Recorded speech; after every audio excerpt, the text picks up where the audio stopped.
Με 51 ψήφους, οι Ρεπουμπλικάνοι μαζί με τον Δημοκρατικό γερουσιαστή Τζο Μάντσιν μπλοκάρουν τον νόμο για την προστασία της υγείας των γυναικών στις Ηνωμένες Πολιτείες. Το νόμο που προωθούσε η κυβέρνηση Μπάιντεν για νομιμοποίηση των αμβλώσεων σε όλη τη χώρα.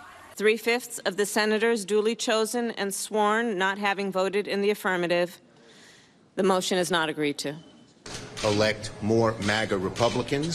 If you want to see a nationwide ban on abortion, if you want to see doctors and women arrested, if you want to see no exceptions for rape or incest.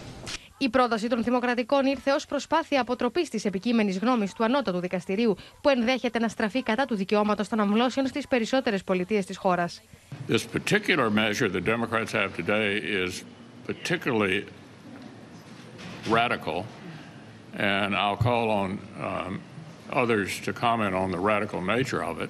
Δημοσκόπηση των Reuters ύψος της προηγούμενης εβδομάδας αποκαλύπτει πάντως ότι το 63% των ερωτηθέντων είναι πιο πιθανό να στηρίξει υποψήφιους που να στηρίζουν το δικαίωμα στην άμβλωση. Σε αυτούς συμπεριλαμβάνεται το 78% των Δημοκρατικών και το 49% των Ρεπουμπλικάνων. Eliminating the right of women to make decisions about when and whether to have children would have very damaging effects on the economy and would set women back decades.